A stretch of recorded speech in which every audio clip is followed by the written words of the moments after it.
नमस्कार दोस्तों, स्वागत है यूट्यूब चैनल सनबिग क्लासेज में। हम लोग किरण पब्लिकेशन वॉल्यूम 2 में दिया हुआ बिहार एसएससी के प्रैक्टिस सेट देख रहे हैं। आज प्रैक्टिस सेट नंबर 8 देखेंगे। इसमें 150 प्रश्न दिया हुआ रहता है। पूरे प्रश्न को डिटेल सोल्यूशन किया गया है मैथ और रीजनिंग का, इसलिए आप पूरा जरूर देखें, काफ़ी फायदा करेगा एग्जाम में। तो आइए शुरू करते हैं पहले प्रश्न से। पहला प्रश्न है सामान्य अध्ययन का कि निम्नलिखित में कौन सा युग्म सुमेलित नहीं है, यूनेस्को प्राकृतिक धरोहर स्थल और उसका स्थान। और इसका सही आंसर हो जाएगा ऑप्शन 2, एलिफेंटा गुफाएं कर्नाटक में है, ये सुमेलित नहीं है। फतेहपुर सीकरी उत्तर प्रदेश में, सुंदरबन नेशनल पार्क पश्चिम बंगाल में है, सूर्य मंदिर उड़ीसा में, ये तीनों है। यूनेस्को द्वारा विश्व धरोहर स्थल के रूप में नामित एलिफेंटा गुफाएं मुख्य रूप से हिंदू भगवान शिव को समर्पित गुफा मंदिरों में से एक संग्रह है। यह मुंबई में एलिफेंटा द्वीप या धरपुरी शाब्दिक रूप से गुफाओं का शहर पर स्थित है। अगला है दादा भाई नौरोजी किस वर्ष यूनाइटेड किंगडम में हाउस ऑफ कॉमन्स के पहले भारतीय सदस्य बने। और इसका सही आंसर हो जाएगा 1892 में। दादा भाई नौरोजी, जिन्हें भारत के ग्रैंड ओल्डमैन एवं भारत के अनौपचारिक राजदूत कहा जाता है, वह एक भारतीय राजनीतिक नेता, व्यापारी, विद्वान व लेखक थे जो 1892 से 1895 के मध्य United Kingdom House of Commons में लिबरल पार्टी के संसद सदस्य फिंसबरी निर्वाचन क्षेत्र से थे एवं ब्रिटिश सांसद बनने वाले पहले एशियाई थे। निम्नलिखित में कौन सी ब्रिटिश भारत में नील की खेती से संबंधित एक प्रणाली थी। और इसका सही आंसर हो जाएगा ऑप्शन 2, निज। ब्रिटिश शासन के दौरान नील की खेती की दो मुख्य प्रणालियाँ थीं, निज और रैयती। निज खेती की प्रणाली के भीतर किसानों ने उन जमीनों में नील का उत्पादन किया जिन पर उनका सीधा नियंत्रण था। रैयती प्रणाली में किसानों ने या तो जमीन खरीदी या अन्य जमींदारों से किराए पर ली और सीधे किराए के मजदूरों को रोजगार देकर नील का उत्पादन किया। अगला प्रश्न है कि दुनिया की पहली हस्तलिखित निडल बुक कौन सी है। निडल बुक, और इसका सही आंसर हो जाएगा ऑप्शन 4, मधुशाला। उत्तर प्रदेश के दादरी के पीयूष कुमार गोयल 10 फरवरी 1967 का जन्म ने विश्व की पहली निडल बुक अमिताभ बच्चन के पिता स्वर्गीय हरिवंश राय बच्चन की एक पुस्तक मधुशाला लिखी। पुस्तक का शीर्षक 2 लाख छेद वाली निडल बुक है, जिसमें 1 से 4 साइज पेपर्स पर कविता के चरित्र से सुई का उपयोग किया गया है। किस प्रधानमंत्री का जन्म भारत को स्वतंत्रता दिलाने के बाद हुआ था। और इसका सही आंसर हो जाएगा ऑप्शन 2, नरेंद्र मोदी। इंद्र कुमार गुजराल 4 दिसंबर 1919 से 30 नवंबर 2012 तक रहे, जिन्होंने अप्रैल 1997 से मार्च 1998 तक भारत के 12वें प्रधानमंत्री के रूप में कार्य किए। नरेंद्र दामोदर दास मोदी का जन्म 17 सितंबर 1950 को हुआ है। 2014 में वह भारत के 14वें और वर्तमान प्रधानमंत्री के रूप में कार्यरत हैं। मनमोहन सिंह का जो जन्म है वो 26 सितंबर 1932 को हुआ था। अटल बिहारी वाजपेयी का जन्म 25 दिसंबर 1924 के था।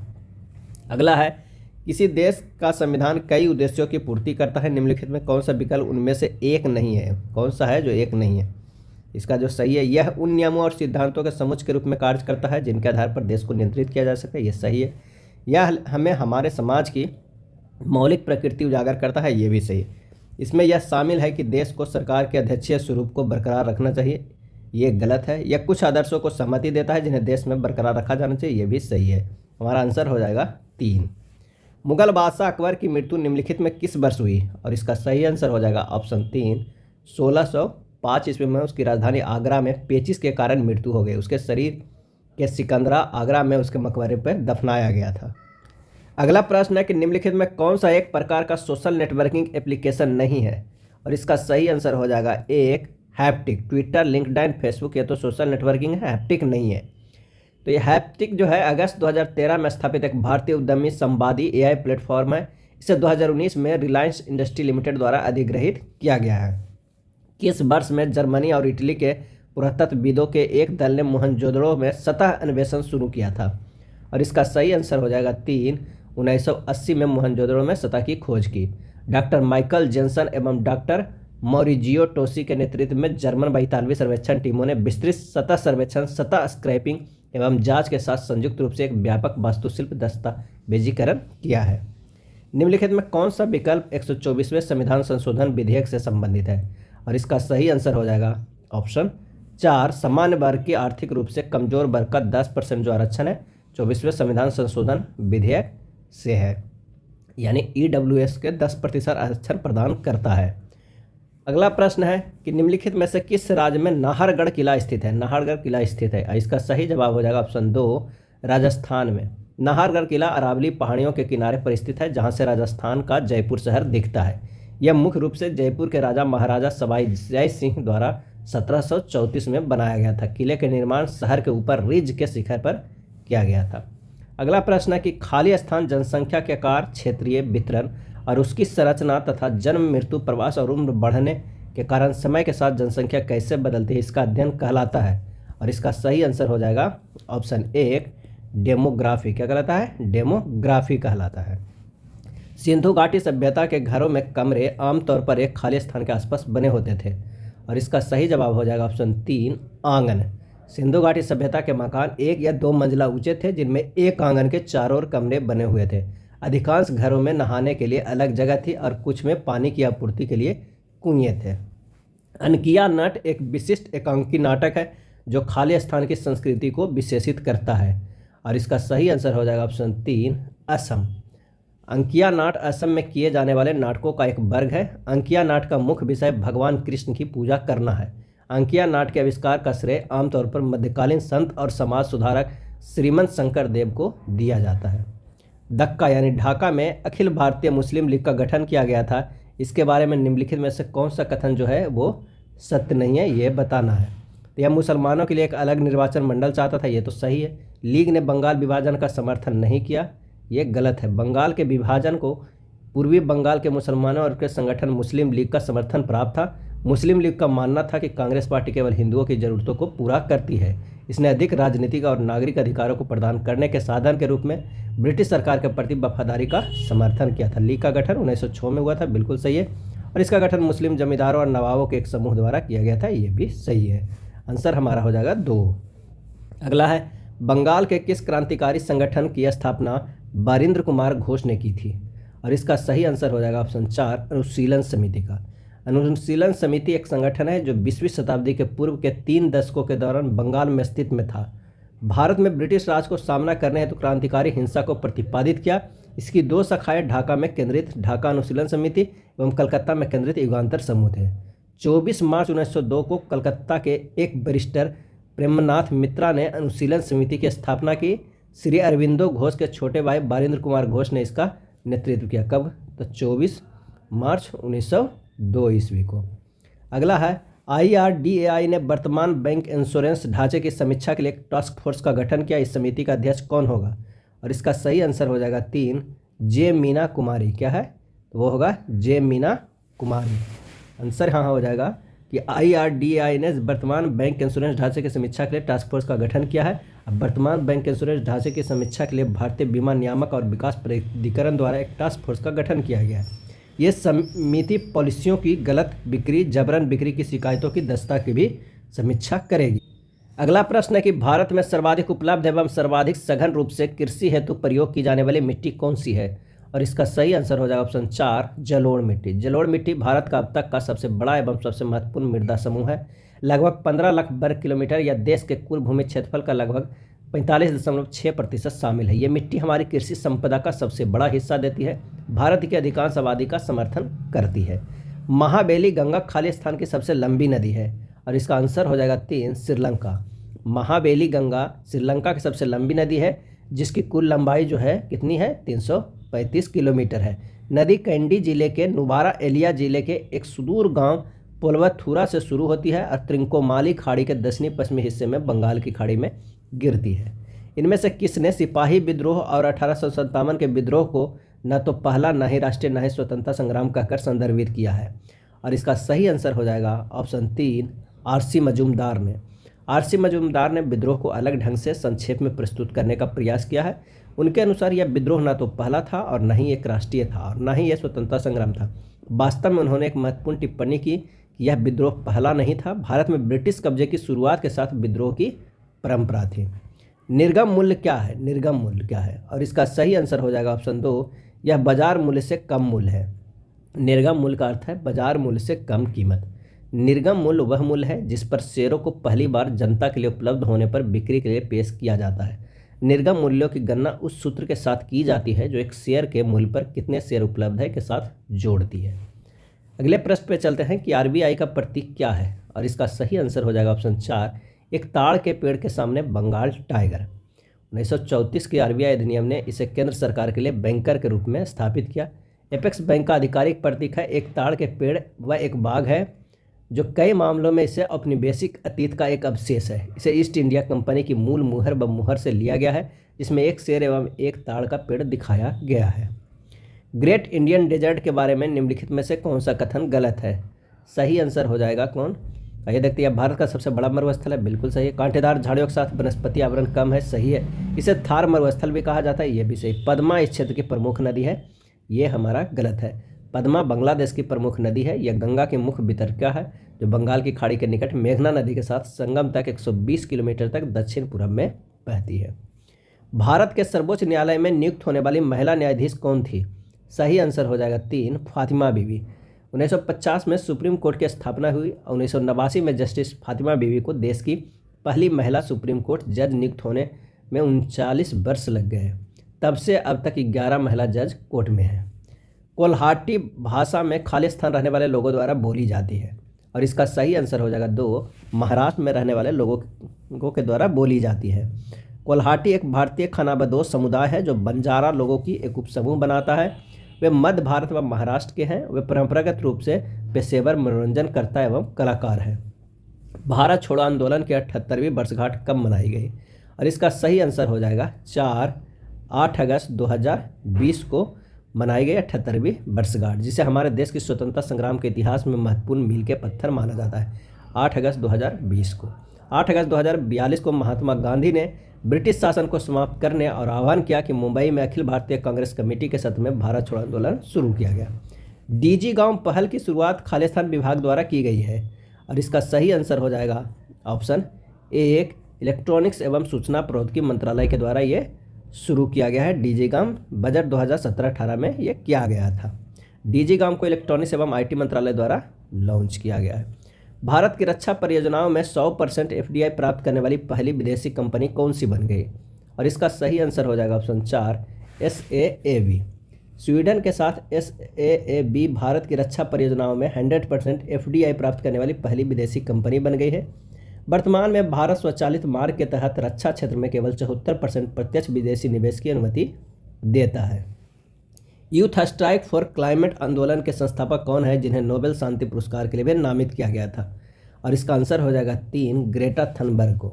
ग्रेटा थनबर्ग ने 15 वर्ष की आयु में 2018 में स्वीडिश संसद के बाहर विरोध करना शुरू कर दिया था। उन्होंने कार्बन उत्सर्जन लक्ष्यों को पूरा करने के लिए सरकार पर दबाव बनाने के लिए जलवायु के लिए स्कूल हड़ताल कहते हुए एक चिन्ह धारण किया। 1 वर्ष बाद उन्हें जलवायु स्वीकृतता हेतु 3 नोबेल शांति पुरस्कारों में से पहला नामांकन मिला। प्रार्थना समाज या प्रेयर सोसाइटी, जो एक धार्मिक और सामाजिक सुधार था, की स्थापना 1863 में खालिस्तान में हुई थी। और इसका सही आंसर हो जाएगा 4, बॉम्बे, जो अब मुंबई है। सामाजिक धार्मिक सुधार में अग्रणी प्रार्थना समाज की स्थापना 31 मार्च 1867 ईस्वी को बम्बई में हुई थी। इसकी स्थापना आत्माराम पांडुरंग ने की थी, जब केशव चंद्र सेन ने महाराष्ट्र का दौरा किया था, जिसका उद्देश्य लोगों को एक ईश्वर में विश्वास करना और केवल एक ईश्वर की पूजा करना था। महादेव गोविंद रानाडे के शामिल होने के बाद यह संस्था अधिक लोकप्रिय हो गया। भारत का राष्ट्रीय खेल दिवस खालिस्तान को मनाया जाता है, और इसका सही आंसर हो जाएगा 4, 29 अगस्त को। राष्ट्रीय खेल दिवस एक वार्षिक आयोजन है जो 29 अगस्त को मनाया जाता है। यह दिन भारत के हॉकी के जादूगर मेजर ध्यानचंद की जयंती के रूप में मनाया जाता है। निम्नलिखित में कौन भारत में एक शक शासक 130 से 150 ईस्वी था? और इसका सही आंसर हो जाएगा 2, रुद्रामन। भारत में सबसे प्रसिद्ध शक शासक रुद्रामन थे, जिन्होंने 130 ईस्वी से 150 ईस्वी तक शासन किया। उन्होंने काठियावाड़ में सुदर्शन झील की मरम्मत भी कराई थी। भारतीय संविधान का कौन सा भाग ब्रिटिश संविधान से लिया गया है? और इसका सही आंसर हो जाएगा 2, मंत्रिमंडल सरकार का सिद्धांत एवं कार्यपालिका और विधायिका के बीच का संबंध। 2011 की जनगणना के अनुसार निम्न दिए गए राज्यों में कौन सा राज्य कम साक्षरता दर के मामले में तीसरे स्थान पर है? और इसका सही आंसर हो जाएगा ऑप्शन 3, राजस्थान। कौन सा है? तो राजस्थान। 2011 की जनगणना के अनुसार सबसे कम बिहार, फिर अरुणाचल प्रदेश, फिर राजस्थान, झारखंड और आंध्र प्रदेश साक्षरता दर में सबसे नीचे से 5 राज्य है। बिहार का 61.8% है, अरुणाचल का 65.4%, राजस्थान के 66.1%, झारखंड 66.4% और आंध्र प्रदेश 67.07% है। पहला विश्व पर्यावरण दिवस WED किस वर्ष में मनाया गया था? और इसका सही आंसर हो जाएगा 4, 1974 में मनाया गया था। इनमें से किस प्रकार के वनों में 200 सेंटीमीटर से अधिक वार्षिक वर्षा होती है? और इसका सही आंसर हो जाएगा 3, उष्णकटिबंधीय सदाबहार वर्षा वन में। उष्णकटिबंधीय सदाबहार वर्षा वन में 200 सेंटीमीटर से अधिक वर्षा होती है। मोहनजोदड़ो के विशाल स्नानागार की आकृति कैसी थी? और इसका सही आंसर हो जाएगा 1, आयताकार थी। द ग्रेट बाथ पाकिस्तान के सिंध में मोहनजोदड़ो में खुदाई की गई हड़प्पा सभ्यता के खंडहरों में सबसे प्रसिद्ध संरचनाओं में से एक है। यह एक बड़ा आयताकार टैंक है जो चारों तरफ गलियारे से घिरा हुआ है, जिसमें उत्तर और दक्षिण में सीढ़ियाँ बनी हुई है। मोहनजोदड़ो का अर्थ होता है मृतकों का टीला। इसकी खुदाई 1922 में पुरातत्विक रखालदास बनर्जी ने किया था। B.R. अम्बेडकर ने अस्पृश्यता के अपने अनुभवों के बारे में 20 पन्नों की आत्मकथा लिखी है, जिसे खाली स्थान के रूप में जाना जाता है। और इसका सही आंसर हो जाएगा option 3, waiting for a visa. Waiting for a visa वर्ष 1935-36 में लिखी गई B.R. अम्बेडकर के 20 पृष्ठ की आत्मकथा है। इसमें अस्पृश्यता के साथ अपने अनुभवों से संबंधित अम्बेडकर द्वारा लिखी गई यादें हैं। कोलंबिया विश्वविद्यालय में इस पुस्तक का उपयोग पाठ्य पुस्तक के रूप में किया जाता है। अगला है, किस खिलाड़ी को 8वीं बार बैलन ड'ओर पुरस्कार से सम्मानित किया गया है? और इसका सही आंसर हो जाएगा ऑप्शन 4, लियोनेल मेसी का, जो कहाँ के खिलाड़ी है? तो अर्जेंटीना के फुटबॉल खिलाड़ी हैं। अगले प्रश्न पे चलते हैं कि आर्य समाज सुधार आंदोलन की स्थापना इनमें से किसने की थी? आर्य समाज सुधार आंदोलन की सही आंसर हो जाएगा ए, स्वामी दयानंद सरस्वती ने। आर्य समाज की स्थापना स्वामी दयानंद सरस्वती ने 1875 ईस्वी में बम्बई में किया था। उन्होंने लोगों को वेदों की ओर वापस जाओ का उपदेश दिया। उन्होंने लोगों को जागरूक किया कि वेदों की मूर्ति पूजा, संस्कार, बाल विवाह, सती प्रथा, छुआछूत आदि जैसी बुराइयों को कोई उल्लेख नहीं है। स्वामी दयानंद सरस्वती को भारत का मार्टिन लूथर किंग कहा जाता है। अगला प्रश्न है कि भारतीय अर्थव्यवस्था के FRBM अधिनियम 2003 में F का क्या अर्थ है? और इसका सही आंसर हो जाएगा 2, फिस्कल यानी राजकोषीय। राजकोषीय उत्तरदायित्व और बजट प्रबंधन अधिनियम 2003 में अधिनियमित किया गया था, जिसने सरकार के लिए राजकोषीय घाटे को कम करने के लक्ष्य निर्धारित किए गए थे। अगला है, किस प्रख्यात लेखक को प्रतिष्ठित केरल ज्योति पुरस्कार से सम्मानित किया गया है? और इसका सही आंसर हो जाएगा 4, टी पद्मनाभन। केरल सरकार ने प्रसिद्ध लेखक टी पद्मनाभन की प्रतिष्ठित केरल ज्योति पुरस्कार के प्राप्तकर्ता के रूप में चुना गया है। राज्य का यह सर्वोच्च नागरिक सम्मान पद्मनाभन को मलयालम साहित्य में उनके असाधारण योगदान के लिए प्रदान किया गया है। भीम का पूर्ण रूप क्या है? जो भीम UPI ऐप है उसका पूर्ण रूप क्या है? और इसका आंसर हो जाएगा 3, Bharat interface for money. Bharat interface for money. Para Olympic खेलों में 2 स्वर्ण पदक जीतकर रिकॉर्ड बनाने वाले पहले भारतीय कौन है? और इसका सही आंसर हो जाएगा 4, देवेंद्र झाझरिया। देवेंद्र झाझरिया एक भारतीय पैरा ओलंपिक भाला फेंक खिलाड़ी हैं जो F46 स्पर्धाओं में भाग ले रहे हैं। यह पैरा ओलंपिक में 2 स्वर्ण पदक जीतने वाले प्रथम भारतीय पैरा ओलंपिक खिलाड़ी है। उन्होंने एथेंस में 2004 के ग्रीष्मकालीन पैरा ओलंपिक में भाला फेंक में अपना पहला स्वर्ण जीता था और रियो डी जेनेरियो 2016 के ग्रीष्मकालीन पैरा ओलंपिक में उन्होंने अपने पिछले रिकॉर्ड को बेहतर करते हुए उसी स्पर्धा में दूसरा स्वर्ण पदक जीता। वह टोक्यो के 2020 ग्रीष्मकालीन पैरा ओलंपिक में अपना तीसरा पदक, एक रजत जीतकर भारत के सबसे अलंकृत पैरा ओलंपिक खिलाड़ी बन गए हैं, देवेंद्र झाझरिया। विश्व स्वास्थ्य संगठन किशोरों को खाली स्थान आयु वर्ग के व्यक्तियों के रूप में परिभाषित करता है। और इसका सही आंसर हो जाएगा 1, 10 से 19 वर्ष के आयु वर्ग के व्यक्तियों और युवा को 15 से 24 वर्ष के आयु समूह के रूप में परिभाषित करता है। अगला है, उस इन हाउस सॉफ्टवेयर का नाम बताएं जिसे चुनाव आयोग द्वारा उम्मीदवारों और चुनाव प्रबंधन के लिए विकसित किया गया है। और इसका सही आंसर हो जाएगा 2, इनकोर। इनकोर का मतलब है enabling communication on real time environment है। अगला है, भारत के प्रथम विधि अधिकारी इनमें से कौन होता है? और इसका सही आंसर हो जाएगा 4, महान्यायवादी। भारतीय संविधान के अनुच्छेद 76 में भारत के लिए महान्यायवादी के पद को व्यवस्था की गई। वह देश का सर्वोच्च या प्रथम विधि अधिकारी है। वह सरकार की सलाह पर राष्ट्रपति द्वारा नियुक्त किया जाता है। मिन्हाज-ए-सिराज निम्नलिखित में से किस शासक का इतिहास लिपिबद्ध किया गया था? और इसका सही आंसर हो जाएगा 2, रजिया सुल्तान। रजिया सुल्तान मध्यकालीन भारत में गद्दे पर बैठने वाली पहली और एकमात्र महिला शासक थी। वह गुलाम वंश की थी और उसने 1236 से लेकर 1240 तक शासन किया।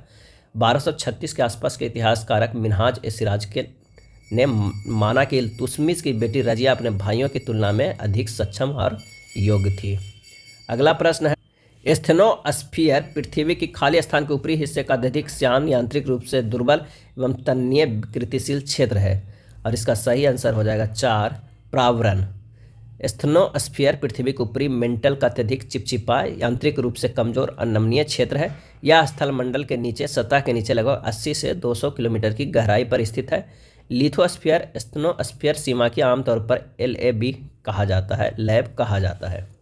अगला है बास्केटबॉल में एक शॉट में अधिकतम कितने अंक का स्कोर किए जा सकते हैं, और इसका सही आंसर हो जाएगा 3, 4। बास्केटबॉल के खेल में एक खेल पर आप जितने अंक प्राप्त कर सकते हैं वो क्रमशः क्या है, तो 1 है, 2 है, 3 है और 4 है। 1 पॉइंट फ्री थ्रो कार्ल मोलोन, 2 अंक मिड रे करीम अब्दुल जवारी, 3 अंक 3 बिंदु चाप रे एलन और 4 अंक 3 अंक प्लस और 1 जमाल क्रॉफ्ट कहा जाता है। अब आइए देखते हैं समान विज्ञान एवं गणित के। उत्तक विज्ञान और कोशिका विभाजन के क्षेत्र में सभी कोशिका केंद्रकों को लाल रंग देने के लिए किस जैविक रंजक का इस्तेमाल किया जाता है, और इसका सही आंसर हो जाएगा 2, सेफ्रॉनिन। सेफ्रॉनिन यानी सेफ्रॉनिन O या मूल लाल 2 भी एक जैविक दाग है जिसका उपयोग उत्तक विज्ञान और कोशिका विभाजन में किया जाता है। सेफ्रॉनिन का उपयोग कुछ धुंधला प्रोटोकॉल में एक काउंटर स्टैंड के रूप में किया जाता है। यह कोशिका की नाभिक को लाल रंग में रंगता है। अगला है किस वर्ष में त्रिमित्री मेंडलीफ और लोथर मेयर ने व्यक्तिगत रूप से अपने स्वयं के आवर्त सिद्धांत के साथ सामने आकर यह प्रस्तावित किया कि तत्वों को उनके परमाणु भार के बढ़ते क्रम में व्यवस्थित करने पर नियमित अंतराल पर भौतिक और रासायनिक गुणों में समानताएं दिखाई देती है, और इसका सही आंसर हो जाएगा 3, 1869 ईस्वी में उन्होंने स्वतंत्र रूप से प्रस्तावित किया कि जब तत्वों को उनके परमाणु भार के बढ़ते क्रम में व्यवस्थित किया जाता है तो भौतिक और रासायनिक गुणों में समानताएं नियमित अंतराल पर दिखाई देती है। अगला है 1687 में प्रकाशित फिलोसफी नेचुरलिस प्रिंसिपिया मैथमेटिका, जिसे प्रिंसिपिया के नाम से भी जाना जाता है, किस वैज्ञानिक की महान कृति है, और इसका सही आंसर हो जाएगा ऑप्शन 3, आइजैक न्यूटन का। किसे? आइजैक न्यूटन से। सन 1687 में प्रकाशित इस पुस्तक में सार्वजनिक गुरुत्वाकर्षण एवं गति के नियमों को व्याख्या की गई थी और इस प्रकार भौतिकी की नींव रखी गई थी। ओम के नियम को दर्शाने वाले सूत्र की पहचान करें। ओम के नियम का, इसका सही आंसर हो जाएगा ऑप्शन डी, भी बराबर क्या होता है, IR होता है। भी का यहाँ वोल्टेज लिखा हुआ है, I एम्पियर लिखा हुआ, R का ओम लिखा हुआ है। आंसर हमारे पास हो जाएगा, वो हो जाएगा 4। हमारे पर्यावरण के प्रति असंवेदनशीलता के कारण निम्नलिखित में कौन सा पादप विलुप्त होने के कगार पर है, और इसका सही आंसर हो जाएगा ऑप्शन 2, मधुका इंसिग्निस। क्या है? मधुका इंसिग्निस। यह सेपोटेसी परिवार के पौधों की एक प्रजाति है जो भारत के लिए स्थानिक है। बाष्पीकरण की दर किससे प्रभावित नहीं होती है, और इसका सही आंसर हो जाएगा 2, पानी के स्तर से। किसी तल अथवा यौगिक का एक द्रव अवस्था में गैस अवस्था में परिवर्तन बाष्पीकरण कहलाता है। बाष्पीकरण की दर पानी के स्तर से प्रभावित नहीं होती है, किंतु हवा की गति, सतह के क्षेत्रफल, तापमान में परिवर्तन आदि से प्रभावित होता है।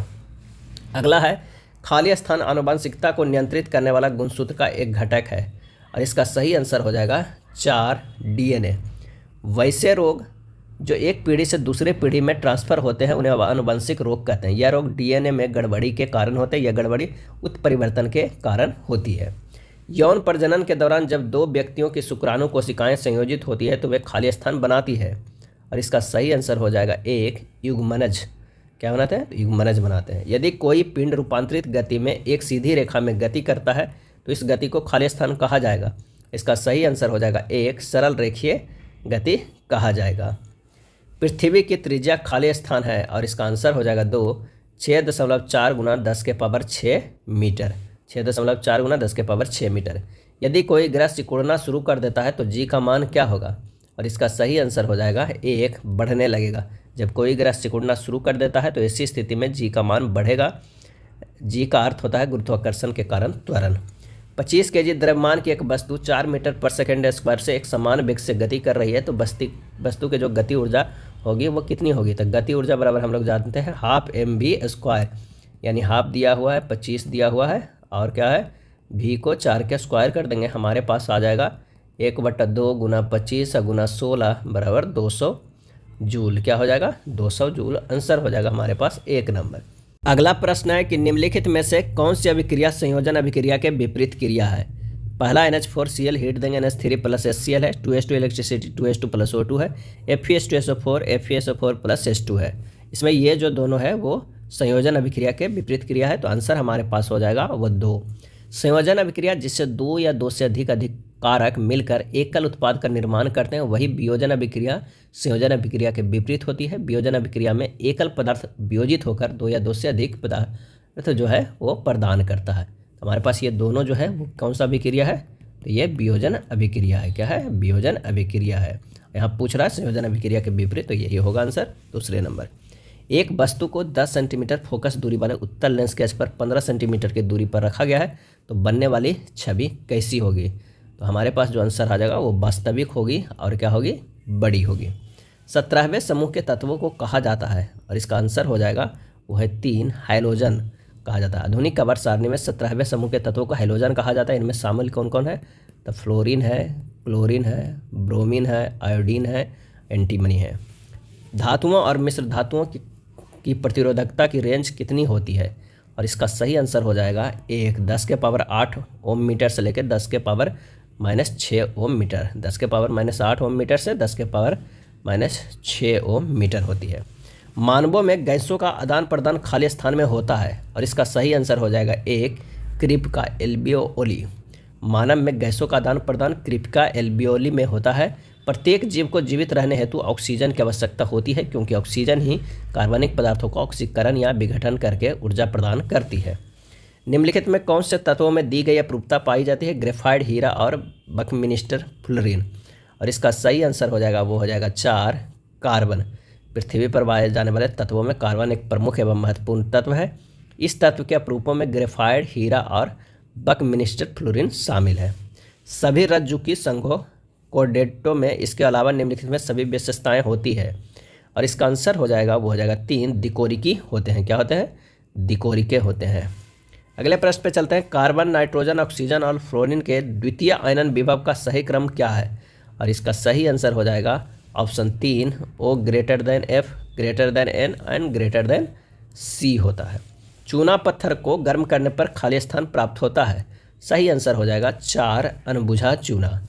अगर CaOH के होल ट्वाइस को गर्म करेंगे तो होगा CaO प्लस H2O। यही जो हमारे पास है वो क्या है, अनबुझा चूना है, अनबुझा चूना है। निम्नलिखित में कौन सा कथन अम्ल के साथ सही नहीं है, अम्ल के साथ जो है हमारे पास वो सही नहीं है, तो ये हमारे पास हो जाएगा चौथा, केवल कुछ अम्ल जैसे NaOH ही धातुओं Zn के साथ अभिक्रिया करते हैं, ये सही नहीं है। आँख के उस हिस्से की पहचान करें जिससे होकर प्रकाश प्रवेश करता है, और इसका सही आंसर हो जाएगा ऑप्शन 4 वो है कॉर्निया। कॉर्निया आँख के लगभग 2/3 भाग होता है, जिसमें बाहरी आँख को रंगीन भाग, पुतली और लेंस को प्रकाश देने वाला हिस्सा होता है।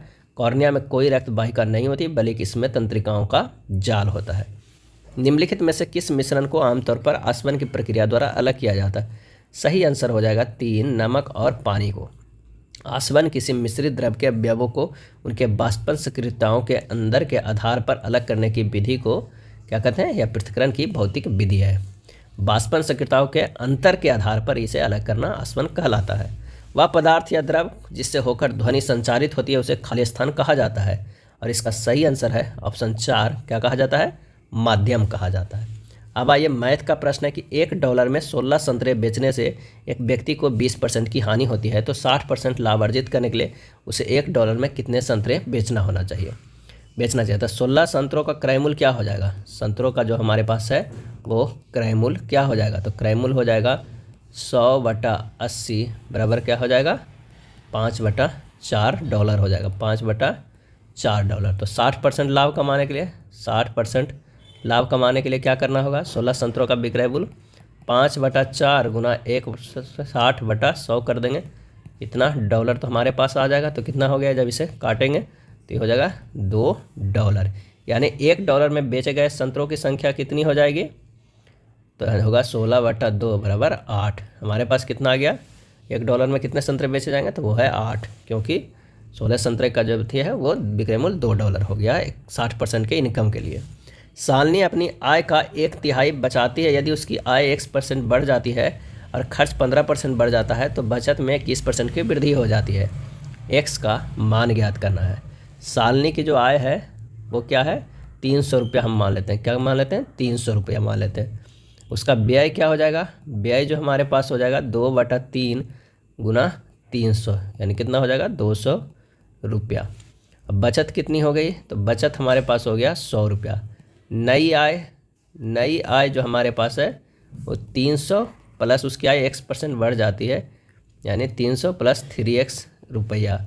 तो उसकी ब्याज कितना हो जाएगा 200 गुना खर्चा भी तो 15% बढ़ रहा है, तो यानी हो जाएगा 115/100, यानी खर्चा 230 रुपया हो गया। तो बचत बराबर है, तो बचत में 21% की वृद्धि है। बचत पहले 100 था, अब 121 हो जाएगा, आंसर हो जाएगा 121 रुपया हो जाएगा। तो 300 अब प्लस 3x बराबर कितना है 230 रुपया जो हमारे पास खर्चा है, 121 रुपया बचत है। तो हमारे कितना हो जाएगा x का मान, ये x के मान निकल जाएगा 17, यही हमारे पास x का मान आ जाएगा, आंसर हो जाएगा 4 नंबर।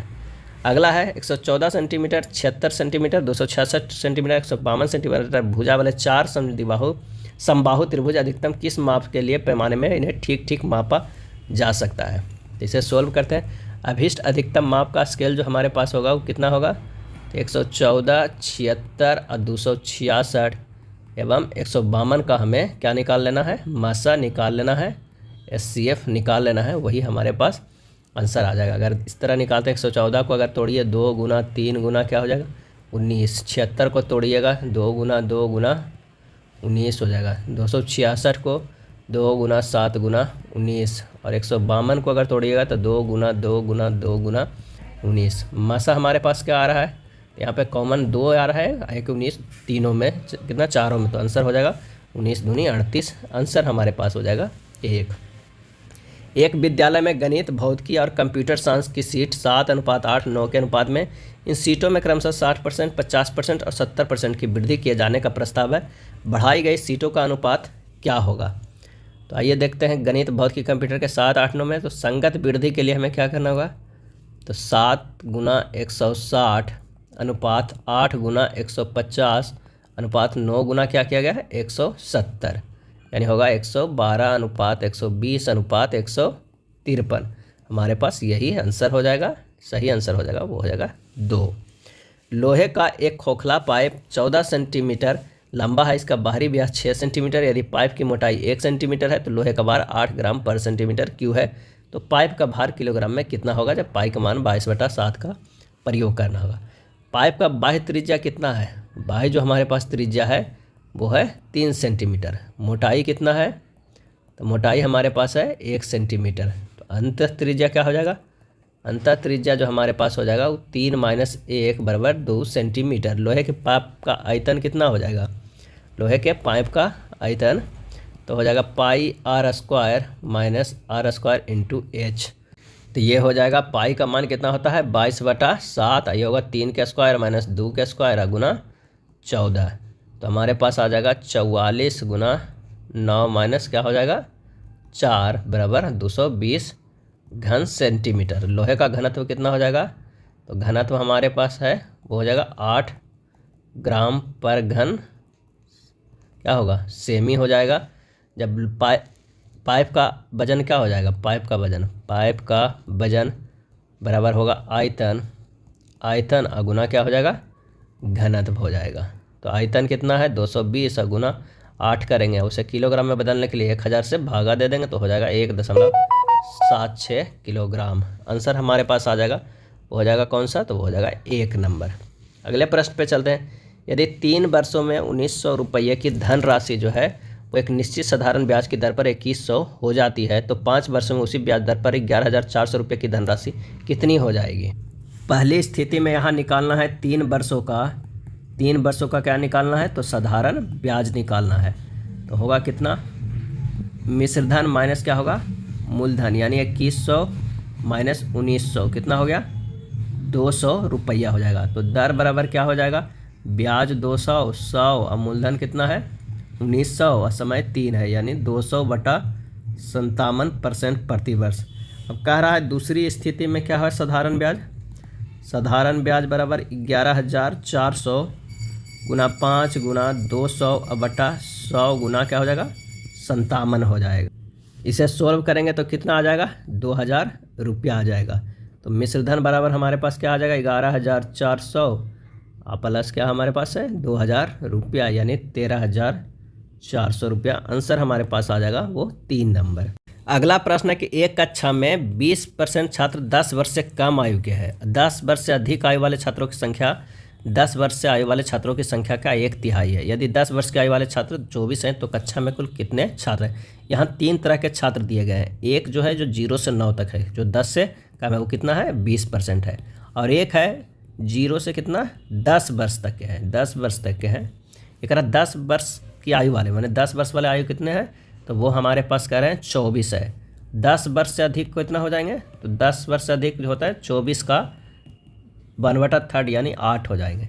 यानी 10 वर्ष के और 10 वर्ष से अधिक 20, 24 प्लस 8 कितना परसेंट हो जाएगा, तो ये 80% हो जाएगा, क्योंकि 20% जो है वो 10 वर्ष से कम वाले आयु के, तो 80% हो जाएगा। तो ये 100% बराबर हमारे पास क्या हो गया, तो ये हो गया 32/80 या गुना 100 कर देंगे तो हमारे पास हो जाएगा आंसर कितना, हो जाएगा 40। यही हमारा आंसर आ जाएगा। एक रेलगाड़ी 560 किलोमीटर की दूरी का कुछ भाग 40 किलोमीटर पर घंटा और शेष भाग 160 किलोमीटर पर घंटा की चाल से 9 घंटे और 30 मिनट में तय करती है। 40 किलोमीटर पर घंटा की चाल से चलने पर रेलगाड़ी द्वारा कुल कितनी दूरी तय की गई है, हमें ये निकालना है।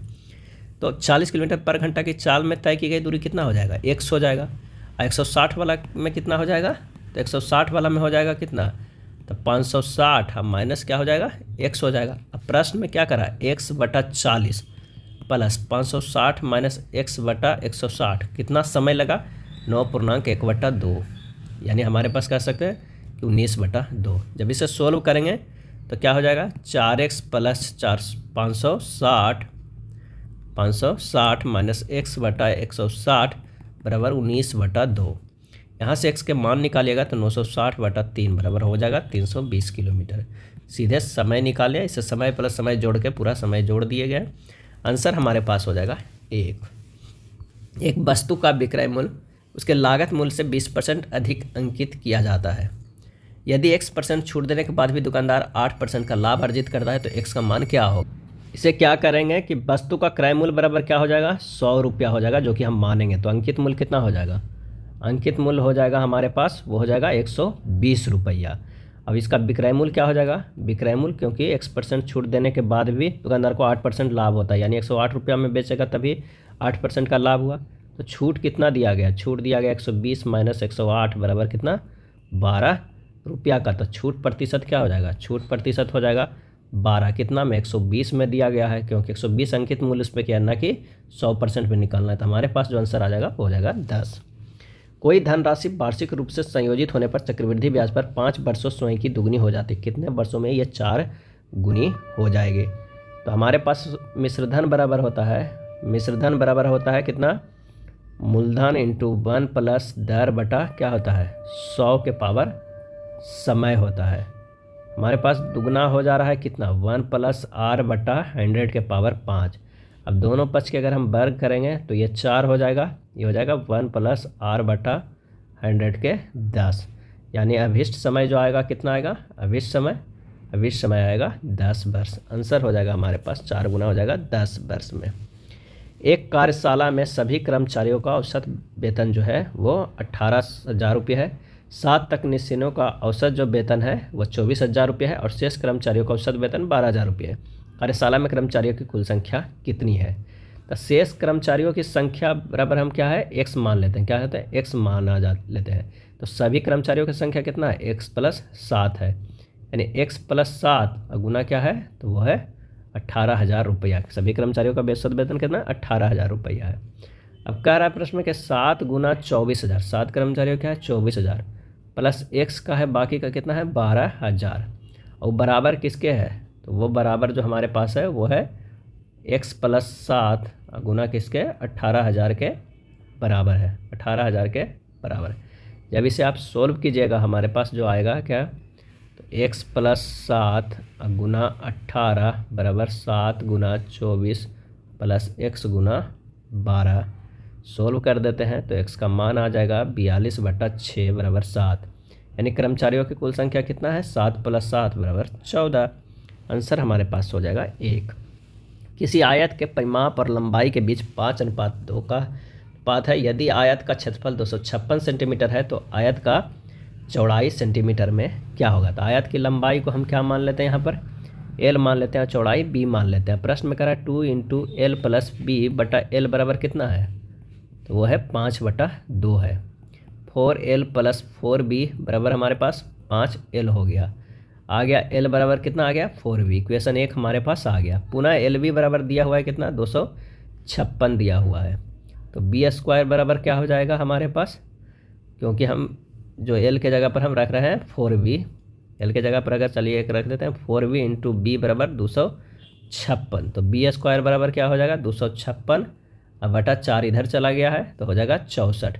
तो बी बराबर क्या हो गया √64 बराबर 8 सेंटीमीटर। आंसर हो जाएगा हमारे पास क्या हो जाएगा 8। एक्स और वाई एक साथ मिलकर एक काम को 8 दिनों में पूरा कर सकते हैं। यदि अकेले एक्स उसी काम को 40 दिनों में पूरा कर सकता है तो यदि वाई अकेले काम करे तो उस काम को कितने दिनों में पूरा करेगा। तब वाई का एक दिन का काम, वाई का एक दिन का काम बराबर क्या होगा एक्स एवं वाई का एक दिन का काम, क्या होगा एक दिन का काम माइनस एक्स का एक जो हमारे पास है दिन का काम हो जाएगा, क्या है माइनस कर देना। जैसे एक्स एवं वाई का एक दिन का काम क्या है 1/8 है, क्योंकि मिलकर करते हैं उसे घटा देना 1/40, क्योंकि एक कितना करता है उसी काम को एक्स 40 दिनों में पूरा। अब इसे सोल्व कीजिएगा तो 5 - 1/40 बराबर होगा 4/40 बराबर 1/10। अभी समय जो हो जाएगा वो हो जाएगा 10 दिन, आंसर 2 हो जाएगा। खेलों में भारत द्वारा जीते गए स्वर्ण पदकों और रजत पदकों की कुल संख्या 85 है। भारत द्वारा जीते गए रजत पदकों की कुल संख्या और स्वर्ण पदकों की कुल संख्या के बीच निम्नलिखित में कौन सा अनुपात नहीं हो सकता है। तो पदकों की संख्या धनात्मक पूर्णांक होगी, साथ ही अनुपातिक योग पदकों की कुल संख्या के गुणांक में होगा। यदि अनुपात 12:13 है, अनुपातिक योग कितना होगा 12 + 13 बराबर कितना हो जाएगा 25, जो किसके 85 के गुणांक नहीं है। तो हमारे पास आंसर हो जाएगा वो हो जाएगा 2। 12:13 नहीं होगा क्योंकि ये 85 के गुणांक नहीं है। 12 × 5 = 17 है 85 के, और 17 भी है, 3 × 2 = 5 भी 85 के गुणांक है, इसलिए ये होगा आंसर 2। दो संख्याओं का योगफल 14 है, उनके बीचों का अंतर 4 है, उन दोनों संख्याओं का गुणनफल क्या होगा।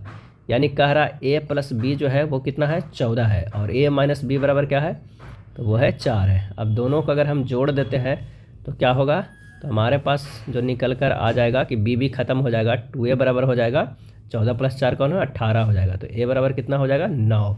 अब a बराबर 9 और प्लस b बराबर क्या हो जाएगा 14, तो b बराबर होगा 14 - 9, हमारे पास आ जाएगा 5। अब दोनों तो आ गया, अब कह रहा है दोनों संख्याओं का गुणनफल कितना आ गया, तो 9 × 5 बचे 45। अगला प्रश्न है, एक दुकानदार के पास एक डिब्बे में 50 लीटर तेल है और दूसरे डिब्बे में 35 लीटर तेल है। उसे अधिकतम आकार के कंटेनर की धारिता ज्ञात कीजिए जिससे किसी भी डिब्बे के तेल की मात्रा को पूर्णतः मापा जा सकता है। तो क्या करना है 50 और 35 का हमें मासा निकाल लेना है, वही अधिकतम क्षमता वाला कंटेनर हो जाएगा। तो मासा कितना इन दोनों का हो जाएगा, तो इन दोनों का 5 हो जाएगा, यही हमारा आंसर हो जाएगा ऑप्शन 2। 2000 रुपये की राशि पर 1 पैसा प्रति रुपये प्रति माह की दर से 4 वर्ष का साधारण ब्याज कितना होगा। आर बराबर कितना होगा 1/100 × 100 × 12 बराबर कितना होगा 12%। तो ब्याज बराबर हमारे पास क्या आ जाएगा, ब्याज बराबर हो जाएगा 2000 पे 12 × 4 साल में कितना हो जाएगा 960 रुपया। आंसर हो जाएगा हमारे पास 4 नंबर। यदि किसी भिन्न के अंश को 80% और हर को 60% घटा दिया जाए तो प्राप्त भिन्न 5/6 के बराबर होती है। मूल भिन्न ज्ञात करना है। तो माना कि मूल भिन्न क्या है x/y है। प्रश्न में कह रहा है x का 20% बटा y का क्या है 40% बराबर हो जाएगा 5/6। तो हमारे पास हो जाएगा 20x/100 बटा 40y/100 बराबर 5/6। x/y बराबर कितना हो जाएगा 5/3। आंसर हो जाएगा हमारे पास तीसरा नंबर। कोई धनराशि पहले, दूसरे और तीसरे वर्ष के लिए क्रमशः 6%, 12% और 18% चक्रवृद्धि ब्याज की दर से 3 वर्ष के लिए निवेशित की जाती है। यदि 3 वर्ष में प्राप्त मिश्र धन 20,000 रुपया है तो मूलधन क्या होगा। तो ए बराबर फार्मूला होता है P × 1 + R1/100 × 1 + R2/100 × 1 + R3/100। यहाँ पर कितना दिया हुआ है 20,000 दिया हुआ है, हमारे पास क्या दिया हुआ है ए दिया हुआ है 20,000 बराबर होगा P × 1 + 6/100 × 1 + 12/100 और उसके बाद इंटू हो जाएगा 1 + 18/100। हमारे पास आ जाएगा 20,000 बराबर P × 106/100 × 112/100 क्या हो जाएगा 100 गुना 118/100। तो हमारे पास जो आ जाएगा वो P कितना हो जाएगा 14,276 रुपया 58 पैसा। इसका आंसर हो गया ऑप्शन 2। अगला प्रश्न है, पेंसिल का 1/4 हिस्सा काला है, बाकी हिस्से का आधा हिस्सा हरा है। पेंसिल के बाकी हिस्से का पीला है। यदि पीले हिस्से की लंबाई इतना सेंटीमीटर है तो पेंसिल की लंबाई कितनी होगी। तो सबसे पहले काला भाग कितना है हमें ये निकालना है। काला भाग जो हमारे पास है वो 1/4 है। अब जो हरा भाग है वो क्या है, हाफ है। कितने का, 1 में से 1/4 घट के आएगा उसमें से, यानी 1/2 इंटू 3/4 बराबर 3/8 होगा। पीला भाग कितना होगा, पीला भाग जो होगा वो 1/4 माइनस 3/8 घट जाएगा 1 में, तो 8 - 2 - 3/8 बराबर कितना होगा 3/8। अब प्रश्नानुसार कह रहा है 3/8 भाग बराबर कितना हो जाएगा 1.1/2 सेंटीमीटर, जो कि दिया हुआ है, यानी 3/2 सेंटीमीटर। तो एक भाग बराबर हमारे पास क्या आ जाएगा 3/2 गुना 8/3 बराबर 4 सेंटीमीटर। आंसर हो जाएगा 4। 18,769 के वर्गमूल में कितने अंक निहित है ये देखना। तो इसका वर्गमूल निकालना है। वर्गमूल निकालने क्या करें, 1, 8, 7, 6, 9 लिख दीजिए। 2 का जोड़ा बैठाइए। यहाँ पर से देखिए 1 से 1 कट गया, यहाँ पर 1 हो गया। अब 87 को उतार दीजिए, यहाँ भी 1 लीजिए, क्या हो जाएगा ये 2 हो गया। अब इसे कितने 3 बार में अगर करेंगे तो ये भी 3 हो जाएगा। यहाँ से 3 के करेंगे तो 69 हो जाएगा। 23 × 69। अब ये कितना आ जाएगा, तो ये 18 आ जाएगा। ये 3 क्या हो जाएगा 26 हो जाएगा। और यहाँ पर 3 लिख दीजिए। अब उसके बाद 18 है, 6, 9 उतार दीजिए। अगर इसे हम इससे 7 से काटते हैं, 7 से तो कितना हो जाएगा, ये 1869 कट जाएगा। यहाँ पर 7 हो जाएगा। और ये जब इधर देखेंगे तो कितना हो जाएगा 274 हो जाएगा। 200 हो जाएगा कितना 74। तो हमारे पास जो आंसर आ जाएगा वो ये आ जाता है 137। अब कह रहा है कि अंक निहित है, इतना वर्गमूल में कितने अंक निहित है, तो इसमें 3 अंक निहित है, 1, 2, 3। आंसर हमारे पास आ जाएगा वो है 3। यदि पहली संख्या का 25% दूसरी संख्या का 50% के 3 गुना है तो पहली संख्या और दूसरी संख्या का अनुपात क्या है। तो पहली संख्या का 25%, यानी पहली संख्या गुना 25% बराबर है 3 गुना दूसरी संख्या का 50%, यानी हमारे पास आ जाएगा 25/100 गुना पहली संख्या बराबर 3 गुना 50/100 दूसरी संख्या, यानी पहली संख्या बटा दूसरी संख्या बराबर होगा 3/2 गुना 4 कर दीजिए। तो हमारे पास आ जाएगा कितना 6, यानी 6:1। आंसर हो जाएगा हमारे पास वो है चौथा। यदि x⁴ प्लस 1/x⁴ बराबर 322 तो x³ माइनस 1/x³ का मान क्या होगा। तो आइए इसे सोल्व करते हैं। x⁴ प्लस 1/x⁴ प्लस 2 बराबर लिख सकते हैं 322 प्लस 2, दोनों पट्टी प्लस 2 जोड़ दिए हैं। जब इसे लिखेंगे x² प्लस 1/x² के होल पावर बराबर क्या हो जाएगा 18 के हम इधर स्क्वायर लिख सकते हैं। x² प्लस 1/x² बराबर हो जाएगा कितना 18 हो जाएगा, क्योंकि 324 का होता है 18 के स्क्वायर। जब इसे आगे सोल्व करेंगे x² प्लस 1/x² माइनस 2 है ना, 18 माइनस 2 कर सकते हैं। इसको लिख सकते हैं x माइनस 1/x के होल स्क्वायर बराबर 4 के स्क्वायर। तो x माइनस 1/x बराबर कितना हो जाएगा 4। तो हमारे पास एक और होता है x³ माइनस 1/x³ बराबर क्या हो जाएगा x माइनस 1/x के होल क्यूब प्लस क्या हो जाएगा 3 इंटू x माइनस 1/x। अब x माइनस 1/x का मान दिया हुआ है, जब आप रख दीजिएगा तो यहाँ पर हो जाएगा 4 के होल क्यूब प्लस 3 गुना 4 बराबर हो जाएगा 64 प्लस 12 बराबर 76। आंसर हमारे पास हो जाएगा वो दूसरा नंबर। दो संख्याओं का महत्तम समवर्तक 20 और लघुत्तम समवर्तक 400 है। यदि इनमें एक संख्या 80 है तो दूसरी संख्या क्या हो जाएगा। तो दूसरी संख्या बराबर होता है हमारे पास मासा गुना लसा अब बटा पहली संख्या। ये 4 हो जाएगा, ये 100, मतलब आंसर हमारे पास हो जाएगा 100। दो रेलगाड़ियाँ जिनकी लंबाई 200 मीटर और 400 मीटर है समानांतर पटरियों पर चल रही है। जब दोनों रेलगाड़ी समान दिशा में चलती है तो तेज़ चलने वाली रेलगाड़ी दूसरी रेलगाड़ी को पार करने में 30 सेकंड का समय लेती है, और जब दोनों रेलगाड़ियां एक दूसरे की ओर चल रही होती है तो एक दूसरे को पार करने में 6 सेकंड का समय लेती है। दोनों रेलगाड़ी की चाल किलोमीटर पर घंटा में कितनी है। तो माना कि तेज़ गति से वाली ट्रेन की गति कितना है, तो वो है x मीटर पर सेकेंड। दूसरी ट्रेन की गति कितना है, y मीटर पर सेकेंड। अब प्रश्न में कर रहा है x प्लस y बराबर 200 प्लस 400 बटा कितना 6, यानी 600 बटा 6। तो x प्लस y बराबर कितना है 100 है। और दूसरा x माइनस y बराबर होगा 200 प्लस 400 बटा 30, यानी 600 बटा 30। x माइनस y बराबर कितना हो जाएगा 20 हो जाएगा। इक्वेशन हमारे पास 1 आ गया, इक्वेशन सेकेंड आ गया, क्योंकि एक वो 30 सेकेंड पार करने में लग रहा है और एक का लग रहा है कितने में 6 सेकेंड लग रहा है। तो वही भागा दिया गया, एक में 30 से एक में 6 से। समीकरण 1 2 के हल करेंगे तो x का मान जो आएगा वो 60 मीटर पर सेकेंड आएगा, यानी उसको जब किलोमीटर बदलेंगे तो क्या है 18/5 से गुना करेंगे तो 216 किलोमीटर पर घंटा हो जाएगा। तो दूसरा लिखें क्या है हमारे पास 100 माइनस 20/2 बराबर 80/2, यानी 40 मीटर पर सेकेंड। और 40 को फिर बदलेंगे 18/5 से तो आ जाएगा कितना आ जाएगा 144 किलोमीटर पर घंटा, यानी एक का जो आएगा 216 और एक का आएगा कितना 144। आंसर हमारे पास आ जाएगा तीसरा नंबर।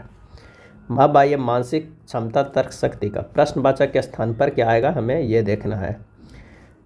तो सबसे पहले हम देखेंगे बी से डी गया +2 +2 +2 +2 नहीं +2 नहीं, बी से डी गया +2 और डी से जी गया +3, ये गया +5, जी से एल +5 है, मेरे एल से एस गया प्लस जो हमारे पास है वो है 7 और एस से डी गया प्लस है 11।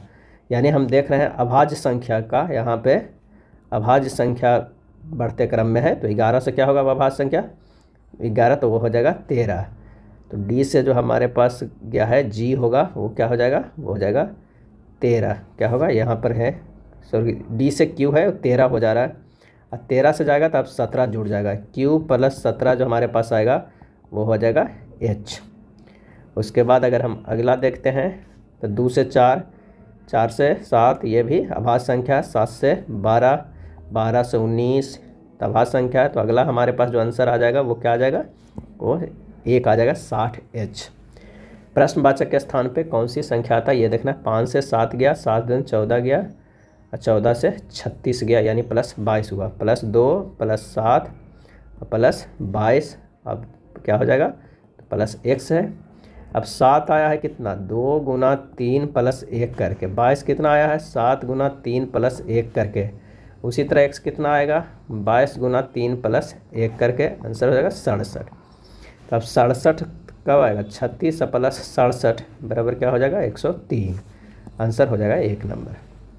कौन से दो चिन्हों को आपस में बदलने पर दिया गया समीकरण संतुलित हो जाएगा। इसका सही आंसर हो जाएगा पहला।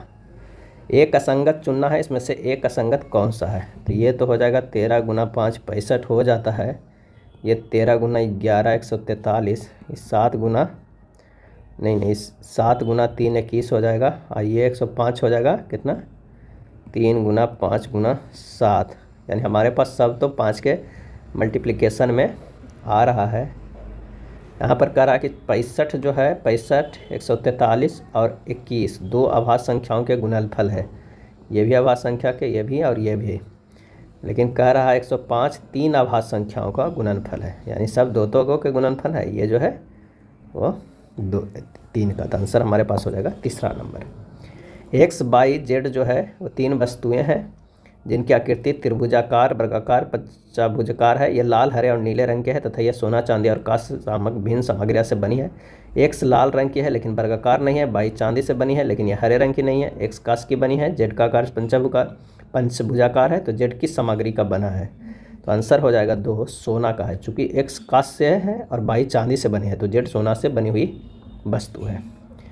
अगला प्रश्न है, यदि एक घड़ी की मिनट वाली सुई प्रति मिनट 9 डिग्री की दर से आगे बढ़ती है तो आधे घंटे में घड़ी कितने मिनट आगे होगी। प्रत्येक मिनट स्थान कितना है 360/60 बराबर 6 डिग्री के बराबर होता है। यहाँ मिनट की सुई प्रति 9 डिग्री की दर से आगे बढ़ती है, अर्थात 3 डिग्री तेज़ चल रही है, यानी हाफ मिनट जो है वो तेज़ चल रही है। तो आधे घंटे 30 मिनट में कितना चलेगा 30 गुना 1/2 बराबर 15 मिनट आगे चलेगी। तो 15 मिनट को अगर हम 6 से क्या करेंगे हमें कह रहा तो आधे घंटे में घड़ी कितने मिनट आगे रहे, तो 15 मिनट ही हो जाएगा, यही पूछ रहा है। आंसर हो जाएगा, मैं फिर से 15 मिनट हो जाएगा, आंसर 3 हो जाएगा। किसी विशेष कूट भाषा में हर्ट को USAFI और क्लीनर को इस तरह लिखा जाता है, तो उसी कूट भाषा में शैम्पू को किस प्रकार लिखा जाएगा। तो आइए हमें देखना है, HEART USAFI है। अब कहा गया है कि जो S से I गया है +1 किया गया है, E से F गया है +1 किया गया है, A को उससे ही रखा गया है, R को +1 किया गया है और T को भी +1 किया गया, यानी बीच वाला को रखा गया है सेम, बाकी सबको किया है। तो इसमें भी बीच होगा, कौन सा होगा, ये बीच में रखा गया है, बाकी सबको प्लस किया गया, वो भी तिरछे करके। तो यहाँ पर अगर हम देखें तो M को सेम रखा जाएगा, तो M हमारे पास 2 ही ऑप्शन में आता है। तो हमारा आंसर जो हो जाएगा, O के एक जोड़ेंगे तो क्या हो, P हो जाएगा। तो यहाँ पर P होगा, फिर O है तो इसमें भी एक जोड़ेंगे तो P हो जाएगा, यानी PP डबल बार आएगा। तो हमारे पास आंसर हो जा रहा है वो चौथा। चलिए, कथन एवं निष्कर्ष का प्रश्न है। सभी जो बंदर है वो क्या है, तो वो है गधे हैं। गधे हैं, क्या है, सभी जो बंदर है वो गधे हैं। और कुछ गधे जो हैं वो क्या है, वो कुछ गधे घोड़े हैं, घोड़े हैं। कोई घोड़ा बंदर नहीं है, कोई जो घोड़ा है वो बंदर नहीं है। तो हमारे पास तो ये बन गया। अब आइए देखिए, कुछ घोड़े बंदर है, बिल्कुल नहीं। कुछ गधे बंदर नहीं है, कुछ जो गधे हैं वो बंदर नहीं है, बिल्कुल सही। तो हमारा जो आंसर हो जाएगा वो हो जाएगा 3, केवल निष्कर्ष 2 पालन करता है। चलिए अगले प्रश्न पे चलते हैं। इनमें कौन सा विकल्प संख्याओं को दिए गए संयोजन का समान नहीं है। यहाँ पर हम देख रहे हैं कि 8 जो है, 8 + 15 क्या हो जा रहा है, 23 हो रहा है। 8 + 15 23 हो रहा है। और हमारे पास आ रहा है 8 × 15 कितना हो रहा है, 120 हो रहा है। यानी एक बार इसको जोड़ रहे हैं, एक बार इसको गुना कर रहे हैं, तो ये दोनों टर्म मिल रहा है। वैसा कौन सा हो रहा है, तो इसका जो आंसर हो जाएगा वो 1 में। तो आइए हम देखते हैं कि अगर इन दोनों को अगर जोड़ते हैं, 7 + 14 तो क्या हो जाता है, 21 होता है। और 14 × 7 करेंगे तो 98 हो जाएगा। तो आंसर हो जाएगा हमारा 1। किसी विशेष कूट भाषा में कॉकरोच को इस तरह लिखते हैं, स्कूटर को इस तरह, तो इसे कैसे लिखेंगे। तो यहाँ पर देखिए क्या लिखा गया है, C को डायरेक्टली लिखा गया है C, O को +1 कर P लिखा गया है, C को +2 लिख के E लिखा गया है, K को +3 लिख के N लिखा गया है, R को +4 लिख के जो हमारे पास है वो V लिखा गया है। उसके बाद O को +3 लिख के R लिखा गया है, A को +2 लिख के C लिखा गया है, C को +1 लिख के D लिखा गया, और लास्ट वाला अक्षर को डायरेक्ट लिखा गया। यानी हमें कुछ दूरी तक जो है, बीच में जितने भी लेटर है वहाँ तक प्लस तक 4 तक जाता है, उसके बाद फिर +3 +2 घटते क्रम में हो जाता है। उसी तरह अगर हम देखते हैं स्कूटर के, तो 3 तक जाएगा, फिर 1 2 3 2 1 होगा। मिसमेराइज के देखेंगे तो M तो डायरेक्ट लिखा जाएगा, E के +1 करेंगे तो F होगा, S के +2 करेंगे तो U होगा, M के +3 करेंगे तो क्या होगा, P होगा, E के +4 करेंगे तो I होगा। अब घटते क्रम में लिखना, R से +3 करेंगे तो हमारे पास क्या होगा, U होगा। इस तरह अगर हम देखते हैं तो हमारा आंसर हो जाएगा वो है दूसरे नंबर। P X से विवाहित है, ब्लड रिलेशन का प्रश्न है, आप इसे बना लीजिएगा। इसका सही आंसर हो जाएगा वो है 4 पुत्र का पुत्र होगा। 112 नंबर का 4 आंसर होगा, -10 होगा। विक्की ऋतिक से लंबा है, ऋतिक अमन से लंबा है, अनिल अभय से लंबा है, अभय ऋतिक से लंबा है। इनमें से कौन सा लंबाई में सबसे छोटा है।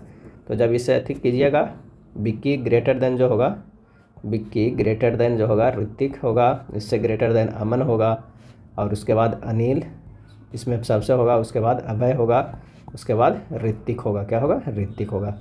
इन 2 इक्वेशन हमारे पास आएगा, इससे आंसर जो हो जाएगा वो हो जाएगा अमन सबसे ज़्यादा। नेक्स्ट है, दिए गए विकल्पों में से प्रश्नवाचक स्थान पर क्या आएगा। तो यहाँ 30 से 42 है, +12 है, 42 से 56 है, +14 है, और 56 से 72 है, +16 है, और 72 से क्या होगा, +18 जाएगा तो 90 हो जाएगा। आंसर हो जाएगा 3। W और X भाई है, ब्लड रिलेशन का फिर से प्रश्न है, इसका आंसर हो जाएगा 2, माँ के भाई का पुत्र हो जाएगा। 116 नंबर की अगर हम बात करते हैं तो प्रश्नवाचक के स्थान पे क्या आता है, हाँ ये देखना है। तो हमें देखना है Z से W और W से T और T से Q और Q के बाद क्या है। तो Z से -3 करके W बना हुआ है, इससे -3 करके T बना हुआ है, इससे -3 करके Q बना हुआ है, इससे -3 करके N बना हुआ है, यानी इसमें -3 3 3 है। दूसरा में क्या बना हुआ है, तो हमारे पास 5 है, 5 से 7 गया, +2 है, 7 से +2 5 7 है, 7 + 2 9 हो गया, 9 + 2 11 हो गया, 11 + 2 जो हो गया 13, यानी n और 13 हमारे पास तो आ गया। n और 13 यानी आंसर जो हमारे पास आएगा दूसरा और तीसरा में, तो आंसर हो जाएगा हमारे पास दूसरा। जब इसी तरह का प्रोसेस करेंगे l + 3 करेंगे तो वो आल है, l + 3 O से R से U और U से जो हमारे पास जाएगा वो X आ जाएगा। आंसर हमारे पास आएगा वो है दूसरा नंबर। अगला है संबंध का है 11 141 का क्या संबंध है 13 221 और 7। तो 11 × 13 अगर करते हैं दोनों आवाज संख्या, 13 ग्रेटर देन 11 कितना हो जाएगा 143। उसी तरह 13 × 17 करेंगे तो हमारे पास आ जाएगा 221, जहाँ 17 ग्रेटर देन 13 है। तो अगला क्या हो जाएगा हमें, तो 7 × 11 करेंगे, 11 ग्रेटर देन 7 होगा तो 11 × 7 77। आंसर हमारे पास हो जाएगा 3 नंबर। 118 की अगर हम बात करें तो S P से O से L के बाद क्या होगा, S -3 = P या -1 = O, -3 = L, L -1 = K हो जाएगा। उसी तरह अगर X P या T या R देखते हैं, X -2 = V, अब V -2 = T या T -2 = R, -2 = क्या हो जाएगा P। आंसर हमारे पास जो आ रहा है वो K और P तो आ रहा है, तो आंसर हो जाएगा कौन सा, पहला या चौथा, तो आंसर होगा चौथा। जब अगले वाले टर्म में निकालिएगा +-1 किया गया है। ABCDEF 6 स्कूल जाने वाले बच्चे, A और B रेड हाउस में, अन्य ग्रीन हाउस में, अन्य के विपरीत D और F लंबे हैं, A C और D लड़के हैं। निम्नलिखित में कौन सी ग्रीन हाउस से एक लंबी लड़की है, तो इसे सोल्व कीजिएगा तो आंसर हमारे पास आ जाएगा वो है 2F है। A और B रेड हाउस से, इसलिए C D E और F ग्रीन हाउस से होंगे। D और F अन्य सभी लंबे हैं, तो A C और D लड़के हैं, अतः B E तथा F लड़कियां होगी। चूँकि F और E से लंबी है अतः F ग्रीन हाउस से एक लंबी लड़की है, आंसर होगा F। 8 व्यक्ति यहाँ पर दिया हुआ है P Q R S T U भी अपने गंतव्य स्थान पे दिल्ली, चेन्नई, हैदराबाद, पणजी, यूपी जा रहे हैं। जरूरी नहीं किसी क्रम में, कोई भी 2 व्यक्तियों का गंतव्य स्थान समान नहीं है। R गोवा जा रहा है, भी दिल्ली, मुंबई या पंजाब नहीं जा रहा है।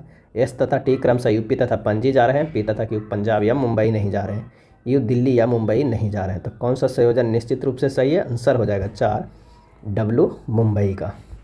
121 नंबर प्रश्न की बात करें तो प्रश्नवाचक के स्थान पे किया आएगा, तो C के जो हमारे पास विपरीत होता है वो क्या होता है, X होता है। तो D के विपरीत क्या हो जाए, तो वो हो जाएगा W, आंसर हो जाएगा 1। A से H तक मानक 8 व्यक्ति एक गोलमेज के केंद्र की ओर मुख करके इस तरह बैठे हैं कि G A के बाईं और निकटतम स्थान पर है और D के दाईं और तीसरे स्थान पर है। A और B के बीच 2 व्यक्ति बैठे हैं, C B का निकटतम पड़ोसी नहीं है, E और F एक दूसरे के बगल में बैठे हैं, F A और D का निकटतम पड़ोसी नहीं है, C G का निकटतम पड़ोसी है, F के बाईं और दूसरे स्थान पे कौन बैठा हुआ है। तो जब इस तरह के आप गोला बनाइएगा तो यहाँ पर D हो जाएगा, यहाँ पर A हो जाएगा, यहाँ पर B हो जाएगा, यहाँ पर F हो जाएगा, यहाँ पर E हो जाएगा, यहाँ पर G हो जाएगा, यहाँ पर C और यहाँ पर H हो जाएगा। हमारे पास आंसर जो हो जाएगा वो है 4 नंबर A। स्माइल को इस तरह कूटबद्ध किया जाता है तो लाभ को किस तरह लिखा जाएगा, तो ये देखते हैं। अंग्रेजी वर्णमाला श्रृंखला के स्थान संख्या ही डायरेक्टली लिख दिया गया। इसका 19 होता है, M का 13 होता है, I का 9 होता है, L का 12 होता है और E का जो हमारे पास होता है वो 5 होता है। तो लाभ को लिखेंगे तो क्या हो जाएगा 12 1 21 7 8। आंसर हमारे पास आ जाएगा वो है तीसरे नंबर। चलिए अंग्रेजी शब्दकोश की बात करें, जब इसे अरेंज करेंगे तो आंसर हमारे पास आ जाएगा तीसरे नंबर। 125 की बात करें तो ब्लड रिलेशन का है, तो इसका जो आंसर हमारे पास हो जाएगा कौन सा हो जाएगा, तो इसका आंसर हो जाएगा ऑप्शन A C हो जाएगा। फूल उसी प्रकार गुलदस्ता से संबंधित है जिस प्रकार मवेशी संबंधित है। इसका सही आंसर हो जाएगा वो 4 झुंड हो जाएगा। क्या हो जाएगा, मवेशियों के समूह जो एक साथ रहते हैं उसे झुंड कहते हैं, हेर्ड कहते हैं। इंग्लिश में अगर दे दिया जाए हेर्ड कहते हैं। निम्नलिखित श्रृंखला में लुप्त संख्या ज्ञात करना है, देखते हैं। V से S, S से A और ये V -3 = S और -3 बराबर हो जाएगा P और -3 बराबर M होगा। Y -3 बराबर होगा V और V -3 बराबर होगा S और S -3 बराबर होगा P, यानी PS तो हमारे पास आ गया। आंसर हो जाएगा 1 नंबर। चलिए वेन आरेख को देखना है, इनमें से कौन सा सही हो जा रहा है। कह रहा है कि फेसबुक, इंस्टाग्राम, ट्विटर जैसे विभिन्न सोशल मीडिया उपयोग करते हैं। कितने छात्र या तो फेसबुक या ट्विटर या दोनों का उपयोग करते हैं परंतु इंस्टाग्राम का उपयोग नहीं करते हैं। इंस्टाग्राम का उपयोग नहीं करते हैं, तो हमारे पास ये जुड़ जाएगा कौन सा, 80 वाला जुड़ जाएगा, 18 वाला जुड़ जाएगा और 100 वाला जुड़ जाएगा, क्योंकि इंस्टाग्राम वाला ये तो जुड़ेगा ही नहीं। तो हमारे पास हो जाएगा 80 + 18 + 100, आंसर हो जाएगा 198। आंसर हो जाएगा दूसरा नंबर। चलिए नीचे दिए गए समीकरण को गणितीय रूप से सही कौन सा होगा इसका, तो आंसर हो जाएगा 2। 130 नंबर की अगर हम बात करें तो ये किस तरह अरेंज है, 82 × 2 करेंगे तो 164 है, 164 × 3 करते हैं तो 492 है, और इसे 5 करते हैं 5 × 20 तो 2450 है। यानी आभाज्य संख्या को गुना किया जा रहा है, तो ये आभाज्य संख्या 7 से गुना कर रहे हैं, तो फिर हमारे पास आ रहा है 17,220। यानी इसका आंसर जो हमारे पास जो हो जाएगा वो कौन सा हो जाएगा, तो हो जाएगा पहला 2450, क्योंकि जब 492 गुना 5 करेंगे तब 5 दूनी 10 हो जा रहा है, 6 हो जा रहा है, 4 हो रहा है, 0, यानी हमारे पास हो रहा है कितना 2460 हो रहा है, यहाँ पर 2450 दिया हुआ है। आंसर हमारे पास यही गलत आ रहा है। अगला प्रश्न है, राम कार्यालय को प्रफुल्ल से पहले पहुंचाया लेकिन आलिया के बाद पहुंचा। जॉय कार्यालय को राम से पहले पहुंचा लेकिन सैम के कार्यालय पहुंचने के बाद पहुंचा। जॉय के कार्यालय पहुंचने के तुरंत बाद आलिया कार्यालय पहुंची, सबसे पहले कार्यालय कौन पहुंचा। इसका जो सही आंसर हो जाएगा वो हो जाएगा कौन सा, तो एक हो जाएगा सैम हो जाएगा। आप उसे इस तरह के बनाइएगा, आलिया पहले पहुंचा राम से, उसके बाद जो हमारे पास है वो प्रफुल्ल होगा, फिर सैम जो है पहले जॉय, उसके बाद फिर राम। तरह जब लास्ट हमारे पास जो आएगा एक और होगा, जॉय पहले पहुंचा है किससे, आलिया से, तो जो फाइनल हमारे पास बन के आएगा वो होगा सबसे आगे सैम है, उसके बाद जॉय है, उसके बाद क्या है आलिया। इस तरह हमारे पास होगा, तो सबसे पहले कार्यालय कब पहुंचा, तो वह है सैम। निम्नलिखित अक्षर श्रृंखला में कौन सा अक्षर श्रृंखला को पूरा करेगा, तो H - 1 बराबर G होगा, -1 बराबर F होगा, -1 बराबर E होगा, E का -1 बराबर जो हमारे पास है वो D होगा। शुरुआत में माइनस होगा, दूसरे वाला सीरीज में D + 1 है, E होगा, +1 है, F होगा, इस तरह के सीरीज चलेगा। ये माइनस का सीरीज चलेगा शुरुआत में, तो ये माइनस होगा, दूसरा में ये प्लस का चल रहा है तो ये प्लस का 1 होगा, और तीसरा में फिर माइनस का। तो आंसर हमारे पास आएगा कौन सा, वह है पहला। उस पद का चयन कर जो निम्नलिखित श्रृंखला में अगले स्थान पर आएगा, तो यहाँ भी हमें देखना है P + Q, Q + R, R + S, S + T, तो ये तो T आ जाएगा। 6 से 18 गया है, 12 जोड़ा है, 18 से 42 गया है, 24 जोड़ा है, और ये 36 जोड़ा है, और इसमें से क्या होगा 48 जोड़ेगा, यानी 78 + 48 कितना हो जाएगा 126, यानी T 126 आएगा। आंसर हमारे पास आ जाएगा वो है दूसरा नंबर। चलिए नीचे दिए गए प्रश्न को करना है, सभी x y है, अब कोई भी z x नहीं है, इसका जो हमारे पास आंसर आता है वो देखना है। कुछ x z नहीं है, गलत है, कुछ y z नहीं है, ये भी गलत है, तो ये दोनों अनुसरण नहीं करता है। अगला है, रोहित, कायरा, सूरज, लैला और दिया एक बेंच पर बैठे हैं। कायरा सूरज के दाहिने ओर बैठी है जो कि किसी छोर पर नहीं बैठा है। लैला ठीक कायरा और रोहित के बीच बैठी है। दिया एकदम बाईं ओर बैठी है। कायरा के बाईं ओर कौन बैठा है, तो कैसा बैठा होगा, दिया होगा, उसके बाद सूरज, उसके बाद कायरा, उसके बाद लैला, उसके बाद जो होगा वो रोहित। तो हमारे पास आंसर हो जाएगा वो होगा 4 सूरज। भारी सिक्के महंगे हैं, राम का सिक्का मोहन से भारी और रमेश से महंगा है। नरेश का सिक्का राम के सिक्के से भारी है किंतु योगेश के सिक्के से हल्का है। रमेश का सिक्का मोहन के सिक्के से महंगा है, तो सबसे भारी सिक्के का मालिक कौन है। इसका सही आंसर हो जाएगा ऑप्शन 4, ये योगेश हो जाएगा। बस एक एक टर्म को अच्छे से लिखिएगा, जब राम से ज़्यादा हो जाएगा मोहन, उसी तरह आप लिखिएगा रमेश, योगेश से ज़्यादा हो जाएगा नरेश, आ जाएगा हमारे पास योगेश। प्रश्नवाचक चिन्ह पे क्या आएगा हमें ये देखना है। तो प्रश्नवाचक चिन्ह पे यहाँ पर जो है सीरीज, ये थोड़ा सा ये सीरीज जो हमारे पास है लंबा जाएगा। अगर देखा जाए तो 3, 15, 30, 46, 75, अगर इन 5 में देखते हैं, सबसे पहले इन दोनों का डिफरेंस जो है वो कितने का है, 12 का है। इन दोनों का डिफरेंस जो हमारे पास है 15 का है। इन दोनों का डिफरेंस क्या है, 16 का है। तो इन दोनों का दिखना है 12 से 15 का डिफरेंस कितना है, तो वो जो हमारे पास है वो +3 का है, और 15 से 16 का है जो +1 का है। 15 से 16 का +1 है, और ये जो हमारे पास ये जो है 16 से 75 क्या था, 29 का।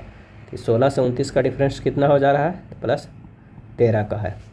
और यहाँ देखिएगा 3 से 1 +2 का डिफरेंस है, 1 से कहाँ है प्लस, ये 13 का है, कितना +13 का। तो ये डिफरेंस कितना हो जाएगा, +12 का। और इसी तरह अगर आगे भी चलिएगा तो हम एक और देखेंगे तो +8 का आएगा। यानी हमारे पास 4 टर्म में ये आंसर आ जा रहा है। तो आंसर हमारा ये जो होगा वो होगा 3,443 होगा। कुछ प्रश्न जानबूझकर थोड़ा सा टफ दिया जाता है कि लड़का वो नीचे तक स्टेप बाय स्टेप कर पाता है कि नहीं। उस विकल्प का चयन कीजिए जिसका तीसरी संख्या से वह संबंध है जो दूसरी संख्या पहली संख्या से। तो 42 गुना 2 अब प्लस क्या होगा 8 क्या कर देंगे 92 हो जाएगा। क्या हो जाएगा 92। 84 और 8 कितना हो जाएगा 92। उसी तरह अगर 72 गुना 2 प्लस 8 करेंगे तो 152 आ जाएगा। आंसर हो जाएगा 1। प्रश्नवाचक के स्थान पे कौन सी संख्या आएगा आइए देखते हैं।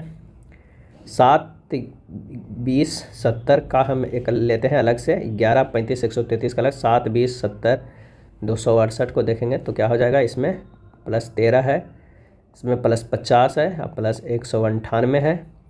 अगर इन दोनों के बीच में देखा जाए प्लस 13 और 50 में तो क्या है 37 का है, और 50 148 में देखा जाए तो 148 का। इन दोनों के संबंध है 37 गुना 4 जो होता है वो 148 होता है।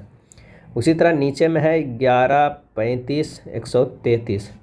11 35 का देखा जाए तो 24 का डिफरेंस है, 35 से है तो 98 का। अगला बार क्या होगा तो इन दोनों के बीच में देखते हैं 24 और 98 का वो है 74 का, और 98 ये कितना होगा। अगर हम देखते हैं यहाँ 394 लिखते हैं तो यहाँ पर हो जाएगा 296। 74 गुना 4 करते हैं तो हमारे पास 74 गुना 4 296 आएगा। यानी नीचे से चलेंगे 296 तब इसमें ये जोड़ेंगे तभी हमारे पास आंसर आएगा। जब देखेंगे तो ये टर्म जो हमारे पास आ रहा है वो पहला आ रहा है 527। चलिए 3 एक निश्चित प्रकार समान है, एक भिन्न है, इसमें कौन सा होगा। आंसर हो जाएगा 1 पालक। प्याज मूली शलजम जो है वो सब क्या है ये ज़मीन के अंदर उगते हैं, पालक एक पत्तीदार सब्जी है। 141 की बात करें तो एक आंसर हो जाएगा। 142 की अगर हम बात करें तो ये किस तरह है 2 + 6 8 है, और 26 - 8 जो है वो क्या हो जाएगा 18, और 18 गुना 2 = 36 किया गया है। उसी प्रकार अगर हम 33 और 6 4 को देखते हैं तो 3 + 3 क्या हो जाएगा 6 हो जाएगा। और उसके बाद क्या है 33 - 6 = 27, और 27 गुना 2 = 54 हो जाएगा। अगला प्रश्न जो हो जाएगा वो 1 नंबर का फिगर वाला है, अब सोल्व कर लीजिएगा 1 होगा। 144 की अगर हम बात करें तो 3 दर्शाने वाले पृष्ठ के विपरीत पृष्ठ पे कौन होगा। 3 के हमें विपरीत कर रहा है तो 4 2 4 2 सेम है तो 3 के विपरीत कौन हो जाएगा तो वो हो जाएगा 6। आंसर हमारे पास आ जाएगा 4 नंबर। यदि सिंटैक्स को इतना के रूप में मोल्ड को इतना के रूप में कोडित किया जाए तो डिजाइन को कैसे कोडित किया जाएगा। तो सीधे क्या किया है एस को लिखा है 27 माइनस एस का क्या होता है 19 = 8 होगा, वही हमारा पास 8 लिखा है। बाई को लिखा है 27 - 25 = 2, यही बाई का लिखा है। तो उस इसी तरह और हमें जो वोवेल है ये कॉन्सोनेंट की बात खाली किया है। वोवेल को ए को 1 लिखा है, ई को 2 लिखा है, आई को 3 लिखा है, ओ को 4 लिखा है, यू को 5 लिख दिया। उसी तरह अगर हम डिज़ाइन को देखेंगे तो हमारे पास आंसर हो जाएगा वो हो जाएगा 1। चलिए 146 नंबर की अगर हम बात करते हैं तो 146 का हो जाएगा 3 नंबर। कौन सा हो जाएगा तो वो हो जाएगा 3 नंबर। ये फिगर यहाँ पर जाके सही बैठेगा। मोतियाबिंद की आँख से वही संबंध है जो संबंध छाजन का से है, तो इसका आंसर हो जाएगा 3 त्वचा से है। इंजाइमा जो है वो त्वचा में होता है। 148 नंबर की बात करें तो वो हो जाएगा वो है दूसरा नंबर। 149 नंबर की हम बात करते हैं तो 149 के कि दिए गए समीकरण को संतुलित करें तो इसको जो संतुलित करेंगे तो इसका आंसर जो हमारे पास आ जाएगा वो 3 हो जाएगा। 50वां नंबर क्या है कि सुश्री ए सुश्री बी से सुश्री बी से 250 दिन और सुश्री सी श्री ए से 50 सप्ताह बड़ी है। यदि सुश्री सी सोमवार को जन्मी है तो सुश्री बी का जन्म किस दिन हुआ है। तो सुश्री सी श्री ए से 50 सप्ताह बड़ी है, सुश्री सी का जन्म सोमवार को हुआ है तो 50 सप्ताह बराबर है कितना हो जाएगा 50 गुना 7 दिन यानी 350 दिन। विषम दिवसों की संख्या को क्या करें 350/7 करेंगे तो 50 सप्ताह आ गया। अतः श्री ए का जन्म भी सोमवार को हुआ है। अब ए का क्या जन्म हुआ है सोमवार के हुआ है।